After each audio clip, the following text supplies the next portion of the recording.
Kemudian kedua, konsep rencana berbasis data, profil dan platform rapor pendidikan, karena banyak sekali sekarang pemerintah aplikasinya Bapak Ibu yang sudah dilemparkan ke lapangan untuk digunakan.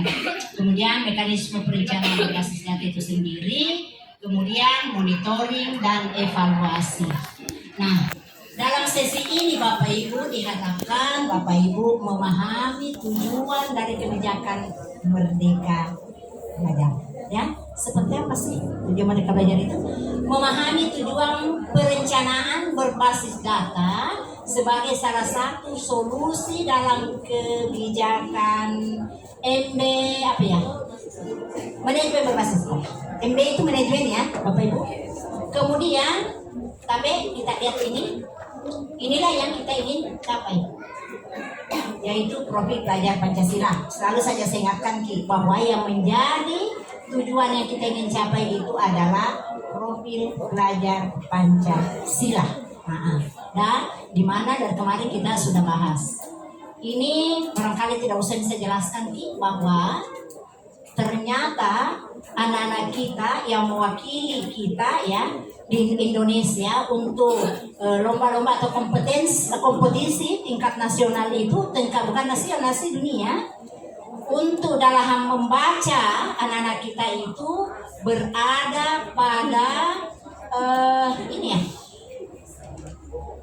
kalau saya dibantu karena saya tidak terlalu jelas, mungkin kecamatan harusnya lebih tebal lagi Bapak Ibu ya. Tahun 2020 itu anak kita berada pada peringkat 77 dari 72 itu anak kita berada pada Oke, ini Pak ya. Jadi anak kita itu dari kompetensi membacanya Bapak Ibu berada pada peringkat 72 dari 77. Jadi sisa 2 negara di bawahnya kita. Ya, boleh saja Ethiopia mungkin yang ada di situ. Itu dari segi membacanya, literasi. 5 negara betul. Kemudian untuk matematikanya itu adalah 72 dari 78, berarti 6 di bawahnya kita yang kita kalah ya.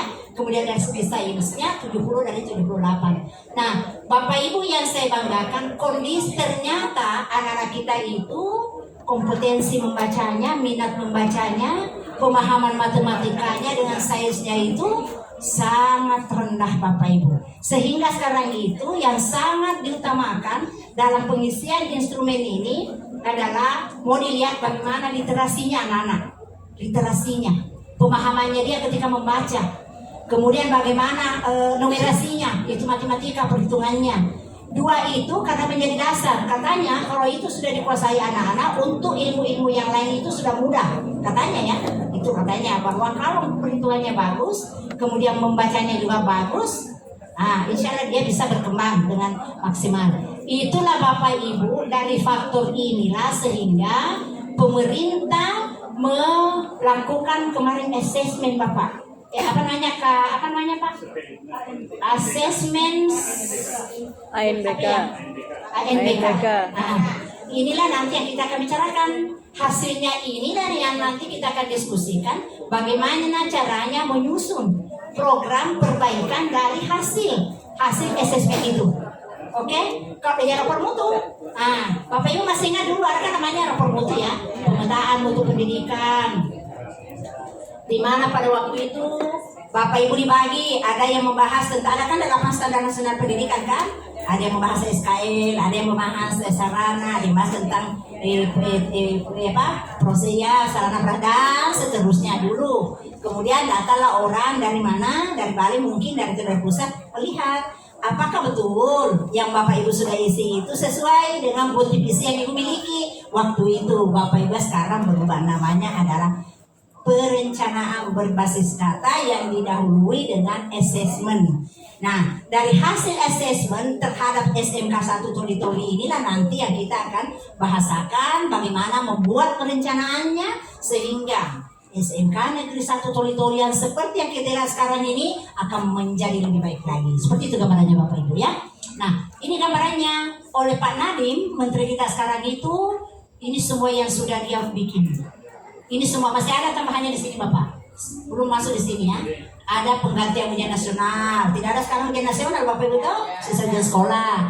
Ada kampus merdeka untuk perguruan tinggi, penyesuaian kebijakan dana BOS. Nah, nanti terkait di sini, terkait di sini kebijakan penyesuaian kebijakan dana BOS. Kalau dulu dana BOS itu dibuat oleh sekolah sesuai dengan maunya, apa-apa yang ya, tapi tetap jangan melihat apa yang harus dikembangkan ya.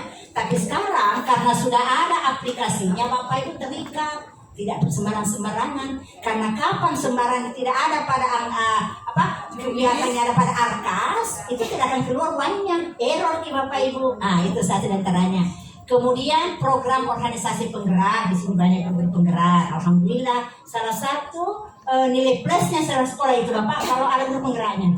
Ada sekolah yang sama sekali tidak ada guru penggeraknya, karena yang dalam instrumen itu dia kan itu adalah adakah sekolah penggeraknya. Jadi ada sekolah yang sama sekali tidak ada. Kalau di sini kan ada ya.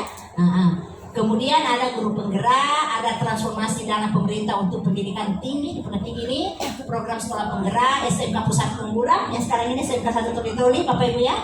Kemudian KIP kuliah merdeka, perguruan tinggi, beasiswa dan seterusnya, nggak usah saya bacakan semua. Ada Siplah. Siplah itu adalah cara untuk berbelanja melalui online. Ini Siplah itu adalah satu aplikasi yang digunakan oleh sekolah untuk berbelanja tentang kebutuhan sekolah. Jadi tidak lagi harus ke toko sana, tidak perlu lagi, hanya kita belanja sama dengan di Shopee barangkali seperti itu karena lebih Bapak Ibu, tapi ini tetap adalah terpantau. Kemudian ada Merdeka Budaya dengan Kanal Indonesia, Kampus Merdeka, Kurikulum Merdeka, dan platform Merdeka Mengajar. Nah, ini tadi yang saya katakan, harapan pemerintah itu adalah semua sekolah melakukan kurikulum merdeka, tetapi mandiri karena sudah tidak dapat proyek Bapak Ibu ya. Kemudian di sini akselerasi dan pelayanan satu pendidikan tahun 2022, revitalisasi bahasa daerah, episode Merdeka Belajar. Dan masih ada berikutnya belum tercover di sini. Nah, sekarang Bapak Ibu yang kita akan bicarakan di sini adalah tentang ini tadi penggunaan dana BOS ini termasuk dalamnya. Ini nanti kita akan bicarakan. Nah, kemudian kebijakan Merdeka Belajar bertujuan, Pak Abe, sebenarnya tidak perlu barangkali dibahas ini Pak Di. Kebijakan Merdeka Belajar itu memastikan peserta didik mengalami kemajuan belajar sehingga lebih kompeten dan berkarakter ya. Jadi fokus pengembangan kompetensi dasar karakter. Nah, memastikan bahwa kelompok-kelompok yang termarginalkan, Papua Barat sana, mungkin juga ada daerah-daerah terpencil di sini, Bapak Ibu, itu yang menjadi perhatian pemerintah. Bagaimana caranya supaya minimalisir atau dikurangi kesenjangan antara sekolah yang satu dengan sekolah yang lainnya. Itu ya, seperti itu gambarannya. Nah, kemudian Bapak Ibu, tapi katanya ya, ini bahwa Merdeka Belajar bertujuan untuk mentransformasi layanan pendidikan yang berdampak pada kualitas belajar. Sebelumnya, belajar sebagai suatu kewajiban. Tapi perhatikan, dulu ya, belajar itu adalah sebagai suatu kewajiban yang harus dilakukan oleh anak-anak. Ya, kewajiban. Kalau tidak berdosa kan itu kalau namanya kewajiban. Kemudian belajar menjadi pengalaman yang menyenangkan. Jadi harapannya Bapak Ibu dengan kurikulum merdeka ini adalah belajar itu bagi anak-anak adalah bagi dia merupakan suatu kebutuhan. Dia butuh, ketika dia sadar dia butuh, maka dia akan mengikuti dengan baik. Ya, nah, tidak seperti ini merupakan kewajiban. Guru sebagai penyampai informasi atau pengetahuan. Jadi dengan metode ceramah itu tidak lagi, harapannya adalah guru sebagai fasilitator yang kemarin dibahas oleh Ibu Nana, ya. Jadi Bapak Ibu di dalam melakukan pembelajaran terhadap anak kita di kelas, jangan sebagai penyampai informasi, tetapi Bapak Ibu sebagai fasilitator. Bagaimana caranya menjadi fasilitator? Seperti yang sekarang kita lakukan. Saya tidak terbanyak ceramah, presentasi, kita diskusi, saya hanya memfasilitasi. Silahkan. Itu namanya memfasilitasi Bapak Ibu. Ya, seperti itu. Kemudian pendekatan homogen, satu ukuran untuk semua, tanpa melihat karakteristik anak-anak di dalam kelas yang kita kelola. Harapannya adalah pendekatan berpusat pada siswa atau berbasis kebutuhan yang kemarin saya jelaskan itu kasar yang kurang-kurang itu dia lihat itu karena mungkin yang lain sudah mengerti tapi dia belum, maka kodenya kita untuk melihat apa yang kurangnya, apa yang belum dipahami. Nah, seperti itu. Kegiatan pembelajaran belum optimal memanfaatkan teknologi. Nah, ini dia. Didiklah kaummu sesuai dengan zaman sekarang adalah teknologi. Dengan adanya COVID kemarin mempercepat sebenarnya penggunaan IT Bapak Ibu. Tapi mau tidak mau, suka atau tidak suka, IT itu adalah kebutuhan. Lihat makin nanti, boleh saja nanti tidak ada pertemuan seperti ini semuanya melalui IT. Hanya dipercepat kemarin dengan karena ada COVID ya. Sehingga kita harus melakukan pembelajaran melalui online. Nah, kemudian pembelajaran memanfaatkan teknologi diharapkan Bapak Ibu. Jadi seorang guru itu, mohon maaf kalau sudah tua, nah, tapi di sini kan tidak ada yang tua, kecuali Bu Rasmi ya. Kecuali Bu Rasmi yang sudah tua. Belajar untuk IT. Nah, kemudian pemangku kepentingan bekerja dengan sistem sendiri. Sekarang dalam malah berkolaborasi, program ekosistem didorong oleh pemerintah, pemangku kepentingan sebagai agen perubahan. Nah, Bapak Ibu, inilah semua yang akan diperbaiki. Bagaimana caranya memperbaikinya adalah dengan asesmen itu. Dibuatlah dengan diisi yang kemarin kalau saya tidak salah itu kan 2020 ya Pak katanya yang mau diperbaiki sekarang. Ini tidak usah diserahkan lagi. Ini tidak usah. Nah, Bapak Ibu yang saya banggakan, peningkatan mutu pendidikan akan terwujud dengan perbaikan mutu secara berkesinambungan melalui perencanaan berdasarkan profil pendidikan yang dulu istilahnya kita rapor mutu. Ya, itu masih ingat karena rapor mutu kan? Kemudian Bapak Ibu, awalnya instrumen evaluasi sistem pendidikan pengisian aplikasi instrumen melalui aplikasi yang itu yang AKM ya sudah salah. Kemudian sesudah itu lahirlah profil pendidikan, lahirlah profil pendidikannya toli-toli seperti apa. Itulah profil pendidikan itu dianalisis, dievaluasi oleh kita yang mungkin jadi yang kita mau presentasikan hasil profil sekolahnya sendiri kan. Wah, very good, bagus kalau begitu. Kemudian sesudah itu sudah dianalisis, ditemukanlah apa-apa yang perlu dikembangkan dengan menggunakan dana BOS yang tadi saya jelaskan. Ada nih aplikasinya yang namanya adalah ARKAS. Tidak sewenang-wenang kita menggunakan dana BOS itu, harus yang ada di dalam kegiatan ARKAS itu Ibu. Seperti itu gambarannya. Maka dibuatlah perencanaannya untuk meningkatkan mutu pendidikan. Dari itu dibuat perencanaannya, dilaksanakan. Ingat nih Bapak Ibu, tidak akan cair dana untuk semester berikutnya sebelum masuk laporan dari program yang kita lakukan di sini pada misalnya semester ini. Misalnya, jadi terikat itu. Kemudian sesudah itu dievaluasi. Ini adalah siklus daripada perencanaan berbasis data. Nah, sekarang oleh kelompok yang akan tampil itu akan mempresentasikan hasil analisis rapor mutu pendidikan SMK Negeri 1 Toli-Toli. Mari kita sama-sama melihat.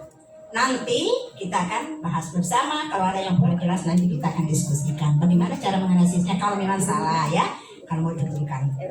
Gimana? Bapaknya mau kemana Pak? Ya, oke, mari Pak sini. Sambil jatuh dilepas aja nih Dek. Dilepas aja saya punya. Oke, seperti itu Bapak ya.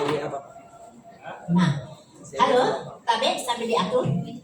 Perencanaan berbasis data adalah salah satu solusi yang tepat. Seperti kemarin saya kasih contoh. Orang yang sakit giginya, infeksi giginya, demam, sakit kepala, dikasih aspirin. Obat sakit kepala saja dengan obat menurunkan demamnya. Tidak menyentuh pada akar masalahnya. Sehingga habis rasa obatnya, naik lagi demamnya, sakit lagi kepalanya. Nah, yang mau diperbaiki itulah akar masalahnya. Apanya adalah giginya. Sama ini nanti nih. Permasalahan yang ada, rendah prestasinya Nana. Banyak anak-anak yang tidak ditampung di tempat kerja misalnya ya. Banyak pengangguran. Itu adalah masalah. Tapi bukan itu yang mau diobati. Penyebabnya kenapa sampai anak-anak banyak yang tidak diterima, diperbiayai, tidak bekerja, banyak pengangguran. Itu yang kita akan cari berdasarkan daripada data yang sudah diisi kemarin oleh sekolah ini. Diserahkan kembali kepada sekolah untuk menganalisisnya. Seperti itu Bapak Ibu ya. Jadi gambarannya lihat nanti kondisi sekolah atau seperti itu. Mudah-mudahan oleh tim yang menyusunnya ini dia adalah sangat objektif ya, apa adanya, dinilai karena ini demi untuk kepentingan bersama, demi untuk kepentingan, bukan penilaiannya pimpinan dari Pak Kanwil, bukan pimpinan, tapi kita mau yang masih agak rendah, belum maksimal itu bisa meningkat, yang sudah bagus itu dipertahankan minimal, dan kalau boleh lebih ditingkatkan lagi. Itu tujuannya Bapak Ibu ya. Baik, kalau sudah siap silakan. Silakan Pak Badi. Silakan.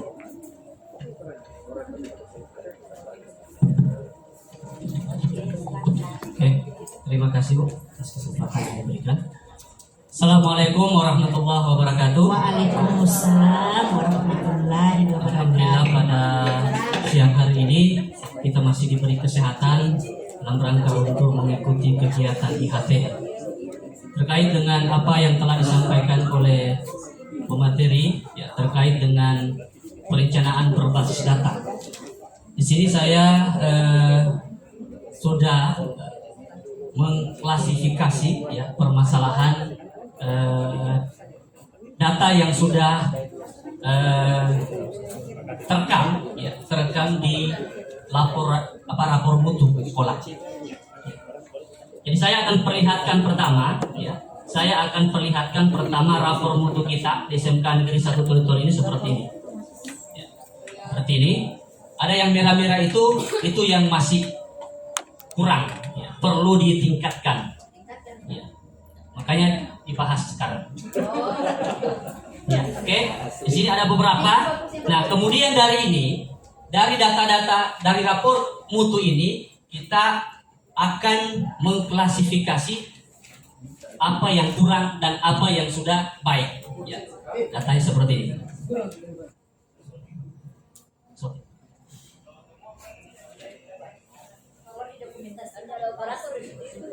Oke, seperti ini.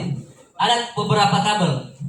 Nah, tadi ini juga sudah disampaikan oleh Ibu Rasmi, tak perlu lagi saya ulang. Oke, langsung saja ke lembar kerjanya, tabel. Nah, ini memilih indikator yang sudah baik dan belum baik. Ada 4 dimensi di dalam rapor mutu itu yang menjadi indikator. Ya. Yang pertama adalah dimensi A, output, mutu dan relevansi hasil belajar murid. Ya. Ini indikator yang belum baik, kemampuan literasi perlu intervensi khusus. A.1. A.1 ini dari rapor mutu tadi, dari urutan-urutannya. Kemudian kemampuan numerasi perlu intervensi khusus. A.2. Nah, kemudian dimensi yang kedua adalah dimensi C, input, kompetensi dan kinerja GTK, guru dan tenaga kependidikan. Indikator yang sudah baik, pengalaman pelatihan GTK berada pada di indikator rapor mutu itu berada pada C.3. Kemudian yang kedua adalah pengetahuan bidang studi termasuk magang untuk SMK. Ya. Kemudian indikator yang belum baik, ya, nilai uji kompetensi guru. Nah, ini yang belum baik. Kemudian kompetensi pedagogik. Ya. Kemudian yang ketiga ini belum didapatkan, ya indikator yang sudah baik dan belum baik karena belum tersedia. Ya. Kemudian yang keempat adalah dimensi E, input, pengelolaan sekolah yang partisipatif ya, transparan dan akuntabel. Ya. Indikator yang belum baik itu adalah pemanfaatan TIK untuk pengelolaan anggaran. Ya. Berada pada indikator E.3. Kemudian proporsi pembelanjaan dana BOS secara daring. Ini juga yang belum baik. Nah, kemudian kita lanjut ke LK1B, penentuan isu layanan yang dikuatkan. Memilih indikator yang intervensi sesuai dengan tadi kekurangan-kekurangan itu kita intervensi di sini. Apa semua itu? Nah, isu layanan yang ingin dikuatkan yang pertama adalah kemampuan literasi perlu intervensi khusus. Menu prioritasnya itu adalah kemampuan literasi perlu intervensi khusus. Kemudian yang kedua, isu layanan yang kedua yang ingin dikuatkan itu adalah A.2, kemampuan numerasi perlu intervensi khusus. Nah, menu isu prioritas itu adalah kemampuan numerasi perlu intervensi khusus. Kemudian yang ketiga, C5, nilai uji kompetensi guru. Nah, ini juga menu isu prioritasnya juga seperti itu. Kemudian yang keempat adalah kompetensi pedagogik. Ya, kompetensi pedagogik terkait dengan juga uji kompetensi ya. Menu isu prioritasnya itu adalah sama. Kemudian yang kelima pemanfaatan TIK untuk pengolahan anggaran. Kemudian yang keenam adalah proporsi pembelajaran dan MOS secara daring. Nah, ini yang menjadi indikator yang akan diintervensi. Setelah melihat tadi rapor mutu dari SMK Negeri 1 Toli-Toli. Nah, kemudian identifikasi akar masalah. Seperti yang disampaikan oleh Ibu Rasmi tadi, kita cari apa akar masalahnya. Oke, level pertama itu adalah output. Permasalahan literasi guru dan siswa rendah. Ya. Kemudian akar permasalahan keterbatasan buku, bahan bacaan, dan kurangnya minat baca. Nah, itu akar permasalahan. Kemudian yang kedua adalah nilai uji kompetensi guru masih rendah. Akar permasalahannya kurangnya motivasi guru untuk mengembangkan diri. Nah, kemudian minimnya pemanfaatan TIK untuk pengelolaan anggaran. Akar masalahnya tidak terbiasa mengakses media TIK atau biasa disebut gagap TIK. Ya, ini juga ya. Kemudian level yang kedua adalah proses.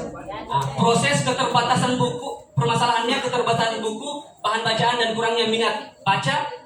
Akar permasalahan penyediaan buku bahan bacaan terkini di perpustakaan kurang memadai dan partisipasi guru dan siswa dalam membaca masih rendah. Kemudian kurangnya motivasi guru untuk mengembangkan diri, kurang menekuni profesinya. Nah, ini akar permasalahannya. Kemudian selanjutnya tidak terbiasa mengakses media TIK atau gagap TIK. Guru kurang merespon kemajuan TIK, teknologi informasi dan komunikasi. Kemudian level yang ketiga adalah input. Permasalahannya penyediaan buku, bahan bacaan terkini di perpustakaan kurang memadai dan partisipasi guru dan siswa dalam membaca masih rendah. Kemudian guru kurang menekuni profesinya, guru kurang merespon kemajuan TIK. Nah, kemudian kita lanjut ke LK 3 ya. Menentukan alternatif solusi dan memutuskan solusi yang dipilih. Yang pertama tadi masalahnya literasi guru dan siswa rendah. Jadi apa akar masalahnya? Tadi sudah dijelaskan, kembali kita tuangkan di sini, yaitu keterbatasan buku atau bahan bacaan dan kurangnya minat baca. Alternatif solusi yang pertama, menyiapkan buku bahan bacaan pada pojok baca baik di kelas maupun lingkungan sekolah. Kemudian yang kedua, posterisasi sekolah, membuat poster-poster yang berisi ajakan motivasi maupun kata mutiara yang ditempatkan atau digantung di beberapa spot di sekolah atau di kelas atau di sekolah. Nah, solusi yang terpilih dari ketiga ini, solusi yang terpilih kita pilih kita pilih satu. Apa kira-kira yang terpilih? Yang terpilih adalah menyiapkan buku bahan bacaan pada pojok baca baik di kelas maupun lingkungan sekolah. Kemudian selanjutnya adalah akar masalah yang selanjutnya adalah penyediaan buku bahan bacaan terkini di perpustakaan kurang memadai dan partisipasi guru dan siswa dalam membaca masih rendah. Alternatif solusinya ada dua. Yang pertama, kepala sekolah bersama kepala perpustakaan mendata kekurangan buku atau bahan bacaan.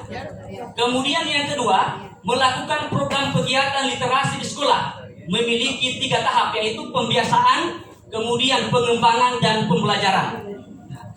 Solusi yang terpilih itu adalah melakukan program kegiatan literasi di sekolah memiliki 3 tahapan, pembiasaan, pengembangan dan pembelajaran. Nah, selanjutnya yang kedua itu adalah nilai uji kompetensi guru yang masih rendah. Akar masalahnya kurangnya motivasi guru untuk mengembangkan diri.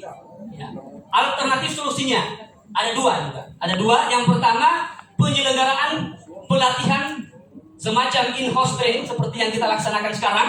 Kemudian secara internal di KKG atau MGMP dapat menjadi salah satu alternatif untuk mengembangkan profesionalisme guru. Kemudian yang kedua adalah program magang guru di Dudika. Jadi yang terpilih itu adalah program magang guru di Dudika. Ya, itu prioritasnya.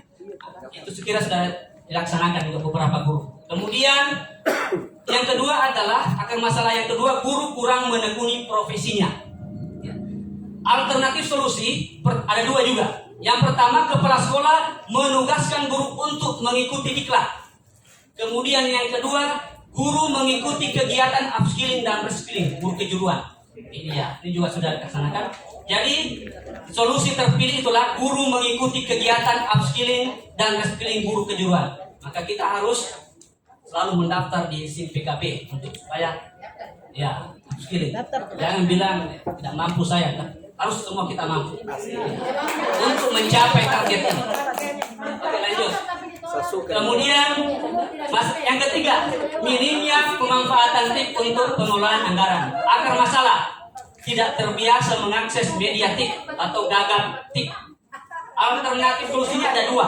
Yang pertama, peningkatan sarana dan prasarana TIK. Kenal lagi saya.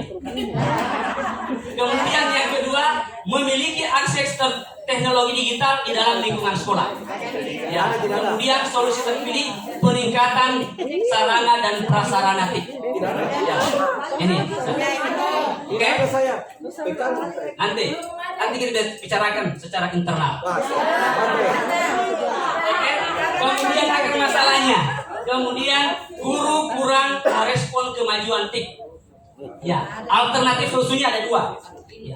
Melakukan program pendidikan dan latihan pengembangan TIK. Kemudian yang kedua, penguatan kapasitas TIK guru. Yang dipilih, solusi terpilih adalah melakukan program pendidikan dan pelatihan pengembangan TIK. Jadi kita harus siap-siap untuk pengembangan TIK. Ya. Nanti kita bicarakan secara internal.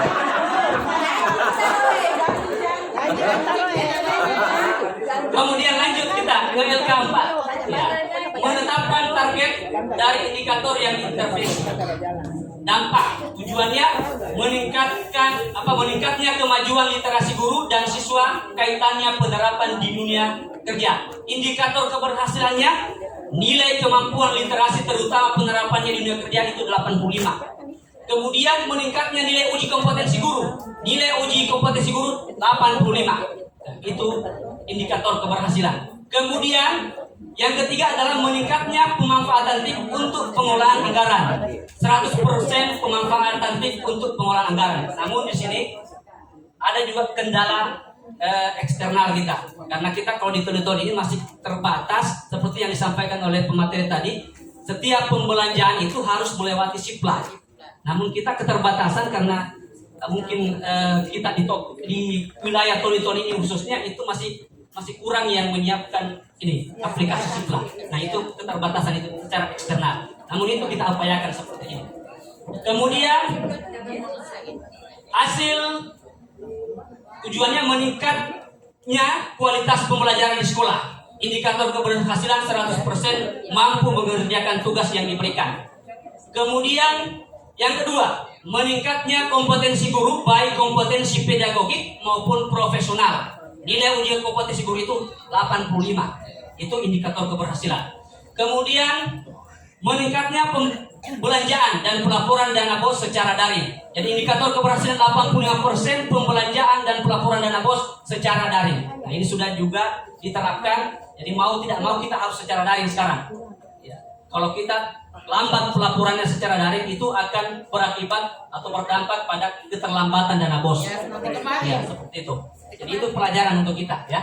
Kemudian keluaran, meningkatnya kualitas lulusan sesuai SKL dan kebutuhan Dudika. Jadi indikator keberhasilannya itu 100% siswa aktif dalam pembelajaran. Itu indikator keberhasilan. Kemudian meningkatnya lulusan yang dapat diterima di Dudika. Jadi 75% lulusan yang dapat diterima Dudika. Itu indikator keberhasilannya.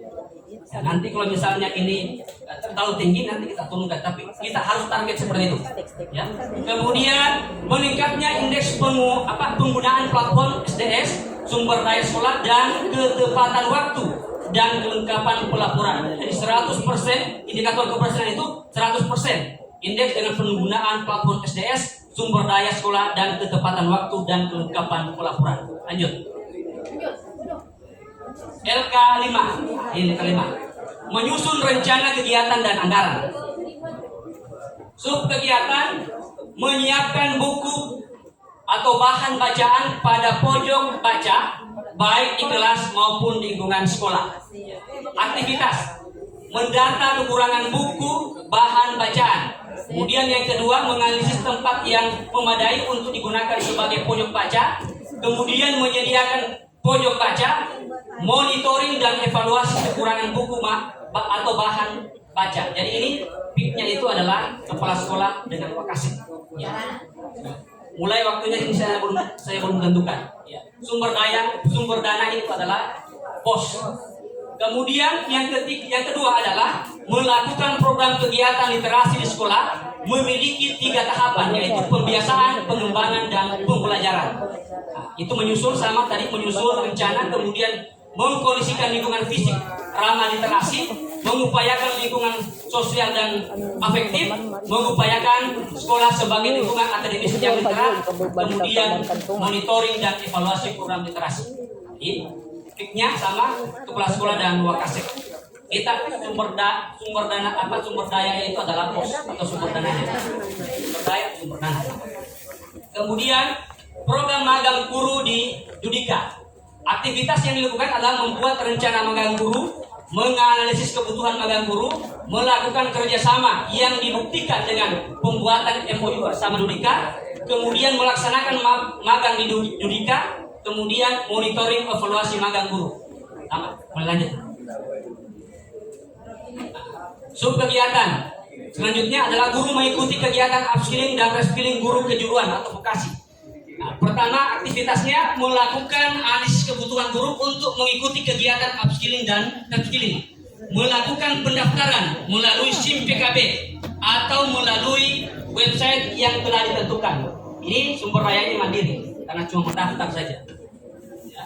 Kemudian melakukan pendataan guru yang telah mendaftar dan dinyatakan lulus atau tidak pada kegiatan tersebut. Ya, didata yang sudah lulus dan yang belum lulus. Kemudian monitoring dan evaluasi kegiatan upskilling dan reskilling. Kemudian selanjutnya peningkatan sarana dan prasarana TIK. Yang aktivitas menganalisis kebutuhan sarana dan prasarana TIK, menyusun rencana pengadaan sarana dan prasarana TIK, melaksanakan pengadaan sarana dan prasarana TIK, monitoring dan evaluasi pengadaan sarana dan prasarana TIK. Kemudian yang terakhir, melakukan program pendidikan dan latihan pengetahuan TIK. Nah, aktivitasnya membuat rencana program pendidikan dan latihan pengembangan TIK, menganalisis kebutuhan program pendidikan dan pelatihan pengembangan TIK, melaksanakan program pendidikan dan latihan pengembangan TIK, monitoring dan evaluasi program pendidikan dan latihan pengembangan TIK. Inilah yang menjadi program kita ke depan. Nah, sehingga nanti ini kan disusun melalui RAPS, RPBS dan RKS. Ya, RKS. Seperti itu.